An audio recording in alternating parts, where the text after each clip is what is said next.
local election headquarters. This is a special edition of Newsfeed Now, Campaign Trail Today.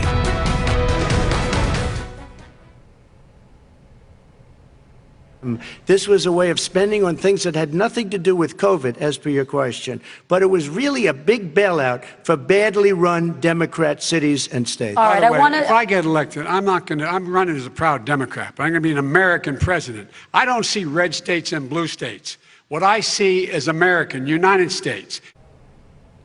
The COVID-19 pandemic remains the biggest talker this election season. President Donald Trump and former Vice President Joe Biden shared the debate stage for the last time before the November 3rd election. If you missed it, we have everything you need to know right here on Newsfeed Now. Glad to have you with us. I'm Suzanne Bruner. We are now 11 days away from Election Day. Early voting numbers are coming in strong with more than 40 million people casting their vote. Our panelists will join us here in just a few minutes to talk about last night's final debate and what that means for the race to the White House. But first, let's take a look at some headlines happening on the campaign trail right now. President Trump will be in Florida today where he plans to vote. He has rallies planned at the Villages and in Pensacola. President Trump will spend the night at his Mar-a-Lago estate, and he says he will vote tomorrow before going to more rallies. Meanwhile, Joe Biden arrived back in Delaware overnight. He and his wife, Jill, they're both scheduled to appear at a campaign event about COVID and the economy. This is going to happen in Wilmington. His running mate, Kamala Harris, will be in the Atlanta area, and there she will be attending some early voting events. But now let's get back to last night's debate. It was much calmer with fewer interruptions and more discussion of the issues compared to the first debate that many of you saw in Cleveland. I'd like to bring in our panelists to talk more about what we saw on the debate stage. We have Dave Price, a political reporter from Des Moines, joining us. We also have Kelly Myers weighing in from our D.C. bureau and Chris Bungard from Nashville. Great to have you guys with us. Thanks so much. You know, both candidates touched on the COVID-19 pandemic. They talked about American families, race in America, climate change, and national security, among others. We have a few Newsfeed Now polls out right now, and people have been weighing in. So this first one, who won last night's debate? A majority of people who weighed in said Biden won. So I want to get your thoughts on this. Dave, let's start with you. Yeah, that's probably not surprising. The debates have not particularly in a general election setting been the president's strong suit. He clearly had a different approach this time around that he did that first one. He was far more aggressive in that first one, and that's why they had the threat of the mute button for this one. So he was far more restrained throughout this debate. The question will be, does this debate, big picture, really make any difference? There are very few undecided people. If you start looking at the polls, just such a small sliver of persuadables, perhaps, at this point. So did the president do any lasting damage to Joe Biden? Or was this something that'll just largely focus on the fact that the president can show a more restrained approach? But does it really change any minds this late into the campaign? Yeah, Dave, you bring up a good point there. Does this make a big difference? Can we bring up that poll once again? I'd like for folks to take a look at it. Again, the people who weighed in on this, 90% said Joe Biden, 10% Donald Trump. Kelly or Chris, would you like to weigh in on this as well? Yeah, I would just add on top of what Dave said there. I think also because so many votes have already been cast at this point. I think they broke a record yesterday for the amount of people that have come out for early voting. So I think Dave makes a great point. You know, how many people were really swayed by this last debate? How many people watching really were undecided? You know, I feel like people who say Biden won may be already on Biden's team. People who say Trump won last night already are on the Trump team. But I do think it did do a great job of focusing in on the issues, getting a sense of where the candidates stand right before people do head to the polls, if they do so on November 3rd in person. Okay, and let's take another look at this poll right here. We asked another question. Did this final debate change who you will vote for in the presidential election? As you can see right here, 13% said yes, 87% said no. So Dave, as you just mentioned, you know, that right there kind of answers your question, but it seems like many have already made up their minds with, and we know that more than 40 million people have already voted. I guess, what do you guys take away from these results? I just don't think they're that surprising. I always wonder with debates, while they're super important, and candidates should have to stand there and answer questions. Hopefully there are the questions and the issues that Americans are wanting answered. But I always wonder with these things, if you're sort of loosely following politics, loosely following the campaigns, are you really tuned into this stuff to begin with? Or perhaps what really maybe matters more would be the news coverage of these debates. So those moments, and what are your circle of influencers in your life saying about this? What are they saying on social media? What are they saying in the office? What is your spouse saying? Those kind of things. So maybe the reaction to the debates could have the more lasting impact on people than those who actually sat there for 95 minutes or so and watched this thing. Yeah, that's an interesting take. You know, the conversations you have with the people around you. Chris, I want to hear your take on this and what Tennesseans are having to say about this. How many people have cast early votes in your state?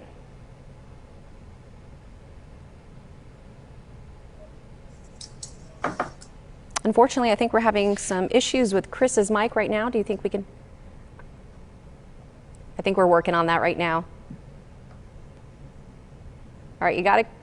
All right, Kelly, we'll have there, we'll have. I'm back. Oh, he's back. Okay. Okay, we lost. Who put on the mute button here? Yeah, who put on the mute button is the question. All right, Chris. Sorry about that. It's all good. You asked me about Tennesseans, and 1.2 million Tennesseans have voted, and that's rapidly approaching about a third of the electorate so far. So, you know, and we're a very red state here, with two very blue cities being Memphis and Nashville, obviously. But you know, my takeaway from the debate was very similar to the other reporters you've talked to. Let me echo some of their thoughts. It was a debate, and instead of an 8th grade locker room shouting match between a couple of people that we've had before. But I think, and I think people saw some distinctions between the candidates on the major issues of the day, which is handling of COVID-19, and also the unemployment, which is really for those very tiny sliver of people who are left undecided out there. Those are the issues. Am I going to get some more unemployment help or a stimulus check? Am I going to get sick during this pandemic? Those are the issues that everybody on the street and any community across this country, that's what they're looking for answers for. They're looking for leadership on that. And they saw two people last night for 95, 96 minutes. And maybe it swayed a few of that 2 to 4%. That's what I'm hearing that's undecided out there. And we'll see. I am astonished at that number, 90% on that Biden won the debate on your poll. Yeah, that's the Newsfeed Now poll that's out. I think our poll here in Nashville, which is interesting, and keep in mind it's Nashville, which is is blue. The area around it is red. The suburbs, ours in the area that we cover was about 56-43, I think, something like that. 56-44 to add up to 100. Biden, which kind of surprised me. So those are some takeaways from Tennessee here. Okay. Kelly?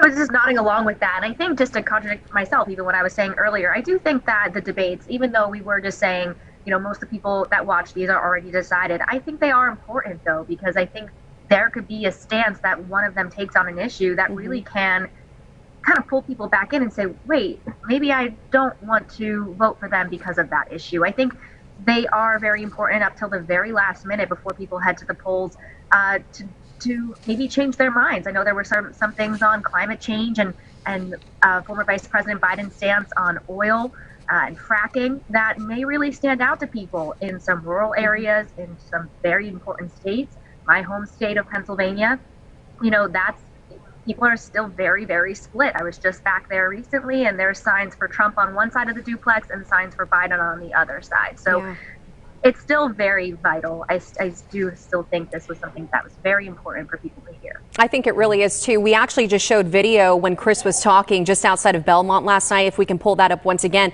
people are really just expressing their voice during this election season. This is outside where the debate happened. So a lot of people for Biden out there, against, and also for President Trump and against as well. So they're just showcasing their voices there. But I want to get into some issues that they talked about. So the COVID-19 pandemic pandemic, obviously at the forefront. In the last 7 days, the CDC reports nearly 418,000 new coronavirus cases in the U.S. But take a listen to see how President Trump and Joe Biden responded to those numbers. And there are some spikes and surges in other places. They will soon be gone. We have a vaccine that's coming. It's ready. It's going to be announced within weeks, and it's going to be delivered. We're about to go into a dark winter, and he has no clear plan, and there's no prospect that there's going to be a vaccine available for the majority of the American people before the middle of next year. President Trump, your reaction, he says you have no plan. I don't think we're going to have a dark winter at all. We're opening up our country. As you just heard, President Trump maintains a vaccine is coming, but Biden says there's no prospect that one will be available. Dave, did Americans get a clear answer from both on how we will beat the virus? Well, I don't know that if you really want really clear answers, those may not exist. But I think in those answers from the candidates, you hear the themes. It's a much more somber theme that Vice President Biden is sharing here, warning people, hey, the winter's going to be bad here. And they have pointed out, wait till the seasonal flu jumps into this too, that on top of COVID. And the idea, I'm talking from Iowa, where this week we are getting a to what winter can bring us here, as our temperatures have really plummeted and we have snow already in the forecast. So people are already thinking, oh my gosh, we're going to be inside a lot more, and that's going to probably see these numbers go up. And this week, Iowa has set records with the amount of people in the hospital, the number of people who are reported dead. So the situation is not getting better in this state. The president has tried to share that optimistic tone, and he's done this for months and months as he's tried to downplay the virus here and talked about that the vaccine is right around the corner. The vaccine is not going to be here like he has hoped before Election Day. So I think you really see those two themes on display during that debate tonight. You look at those polls, and the virus is not one of the strong suits and one of the strengths for the president. Kelly, we do know there's been a lot of back and forth in Washington over a stimulus deal to help people taking a hit from this pandemic. Where are we at right now? Well, I mean, that's a great question, and I think we're still digging into, will they get a deal? Will they get some relief to people before Election Day? And House Speaker Nancy Pelosi set this deadline that if they didn't get it done by this past Tuesday, they weren't going to get it done before the election, but then that extended. They're still trying to work on some sort of deal. The White House, or Treasury Secretary Steven Mnuchin, has been up here talking with her, Mark Meadows as well. But whether or not that will come out, we still wait to see. Some members of the Senate, some Republican members, they say they're for it, but it depends on the number, or it depends on who it goes to, who sees that aid. I just talked with South Carolina Senator Republican Lindsey Graham yesterday. He says he's ready to send out the checks. He wants to get something done, and he says he's willing to stay next week beyond, of course, we have the Supreme Court vote happening on Monday. They say they're willing to stay, but they only have at that point then 1 more week to go before their own election. He's up for election. He's on the ballot. So whether or not people are going to see some relief, it just gets more and more unlikely the closer we get to Election Day. Well, this does transition into their discussion on the stage about health care. Here's what both candidates said about Obamacare. What I would like to do is a much better health care, much better, will always protect people with pre-existing. So I'd like to terminate Obamacare, come up with a brand new, beautiful health care. The Democrats will do it because there'll be tremendous pressure on them, and we might even have the House by that time. What I'm going to do is pass Obamacare with a public option. It'll become Biden care. The public option is an option that says that if you, in fact, do not have the wherewithal if you qualify for Medicaid and you do not have the wherewithal in your state to get Medicaid, you automatically are enrolled. Your takes right there. The Affordable Care Act is a key case heading to the Supreme Court next month. This is what we know, and this has been a big concern for Democrats who we just saw yesterday, Kelly. They did not take part in the vote to send Judge Amy Coney Barrett's nomination to the full Senate. So I guess what are some of the key differences that both candidates are proposing for health care, and what can we expect to happen next? President Trump says that he has his Trump Care plan. He announced it a couple weeks ago. Democrats criticized that, saying it was just government propaganda. There was nothing inside of it.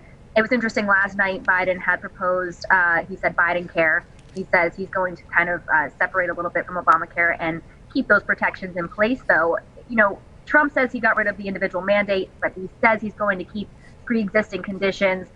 Again, that the Affordable Care Act is up on the docket in the Supreme Court the week after the election.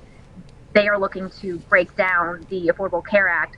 Whether they can keep pre-existing conditions with taking away the ACA, that's a question I proposed to many members of the administration and haven't really gotten a straight answer on how they plan to keep protections for people with pre-existing conditions without the framework of the Affordable Care Act. So that is a big factor, I think, going into Election Day. That's something that Democrats are very strongly campaigning on as they get closer. And like you mentioned, something they're talking about here on Capitol Hill and why they did not show up for the vote out of the committee on Judge Barrett yesterday. And we know healthcare is a very important topic for a lot of Americans. But Chris, in Tennessee, this is a huge concern for voters. Oh, of course. And Republicans know that health care has not exactly been a winner for them. They've been very critical, obviously, over the years of Obamacare and wanting to repeal and replace it. But as you've been talking about, it's never been clear what will replace it. And it's a scary thing for a lot of voters out there who are on this program. And there are many people, I know people, you probably know people, who've been on Obamacare. And imagine if you have a car wreck going home tonight, all of a sudden, if Obamacare was gone, and there's going to be that interim period between what may replace it, people are going to be confused. So they say, well, maybe I just, I'm not completely sold on this program. My premiums have been very high, but I know it's there. I don't know what will replace it. And so that has not been a great issue for Republicans. And it's one thing that I would imagine the president will be hammering on, going forward, saying, yes, we will have a plan. And he might even get more specific, but, don't hold your breath on that. All right. The candidates also shared their plans for the oil industry. Let's take a listen to what they had to say about that. Would you close down the oil By industry? the way, I would transition from the oil industry, yes. Oh, I would that's transition. a big statement. It is a big statement. That's a big because statement. I would stop. Why would you do that? Because the oil industry pollutes significantly. I see. Here's the deal. But That's you a can't big do statement. that. Well, if you let me finish the statement, because it has to be replaced by renewable energy over time. And I'd stop giving to the oil industry, I'd stop giving them federal subsidies. He won't give federal subsidies to the gas, to solar and wind. Yeah. Why are we giving it to oil industry? We actually do give All it right. to solar and wind. We And have that's one maybe the final biggest question. statement in terms of business. That's the biggest statement. Okay. Because We have basically one what he's final saying question, is he is Mr. going to President. destroy the oil industry. Quite the debate here. I mean, no matter how you look at it, even job loss or creation, that was something that came up. And I think that got people to thinking. But Dave, I want to get your thoughts on how that all unfolded on the stage. That was a moment last night. Yeah. And if you tuned away right before the last few minutes of the debate, you totally missed that. I think going forward here, Kelly mentioned that she's from Pennsylvania, that will be an issue in Pennsylvania. Texas is an area that Democrats had been increasingly optimistic about their chances are. I'm not saying that statement alone from the former vice president will tank his efforts in all of these states.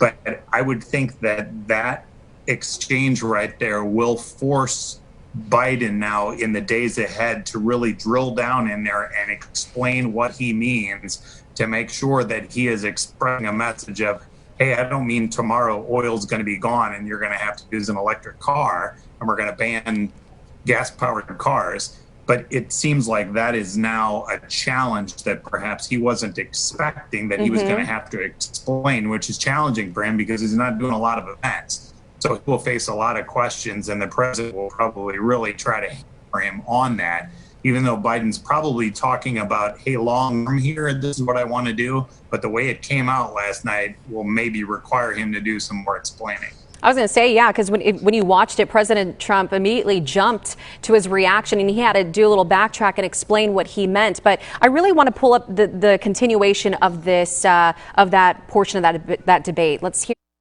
Biden's response on that. Eventually, we're going to have to go to all, but we're not going to get rid of fossil fuels. We're going to get rid of the subsidies for fossil fuels. but we're not going to get rid of fossil fuels for a long time. It will not be gone for probably 2050.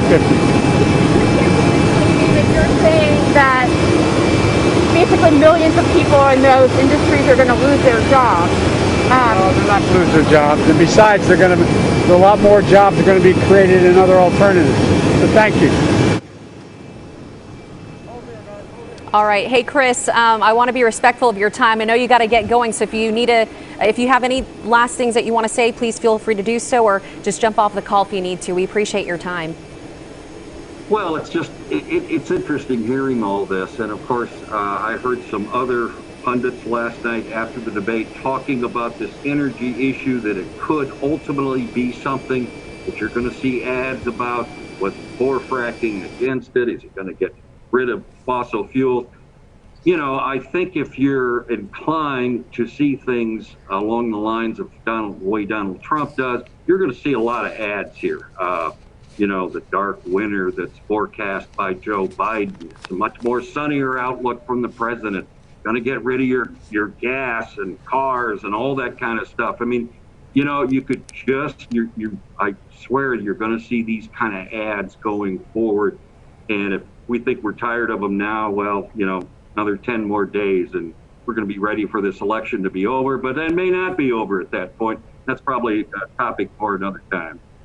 All right. Thanks so much. Okay. So, you know, watching the debates, the town halls, I think there's been a common theme that people have been talking about. It's the moderators. And this time around, Kristen Welker, she did moderate last night's debate. She even received some praise online during and afterwards. Dave and Kelly, what are your thoughts on her performance?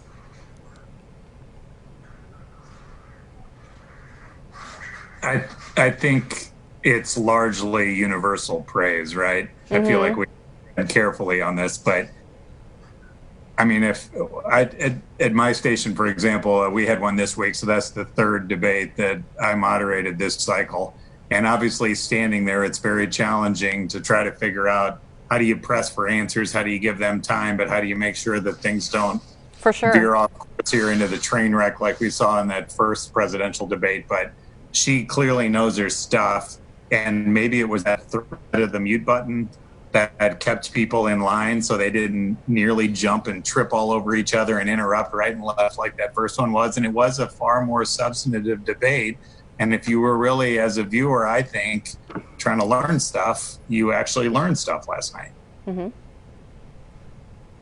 Yeah, I completely agree. And I was just tweeting out, congrats to the debate commission for handling that mute button and making sure that it went smoothly off and on of each candidate all night long. So kudos to them. But yeah, also kudos to Kristen Welker. She did an incredible job and, you know, handled it very professionally and, you know, making sure each time it was clear, you know, you get 2 minutes without interruption. And then, okay, I'll let you respond. And then kind of wrapping it up saying, we're going to move on to the next topic. You know, let's move it on here. Let's keep it going. But I also do think both candidates knew going into this that they even seemed a bit more respectful of the situation. I think they both knew how the first debate went and how it was portrayed. You had lawmakers up here on Capitol Hill on both sides saying it was a disaster. So they didn't want that to happen again either, because I don't think it looked good for either side. So it even seemed as though they were a bit more respectful of the time and the moderator in this debate than previously. Yeah, good point. And may I say one more thing since we brought up the Mr. Mute? I discovered this morning with some deft reporting that I actually know the person who was finger was on the mute button. Really? The person lives here in Nashville. I'm not going to say any more because Who is it? No, I'm kidding. No, I'm not going to say. And my first response was, oh, my goodness. Well, I've identified gender, but that's about as far as I'm going to go. You know, we got to get to him. We got to talk to him and what the experience was like. History making. You're muting people running for the United States presidency, that sort of thing. And I just got a big fat no. Oh, and, come on. That is great. You know, like I said, it's a very quirky way that I found out, and just in conversations with the kind of people that I talk to every day after something like this happens, and somebody says, well, you know, the person on it was da-da-da-da-da-da.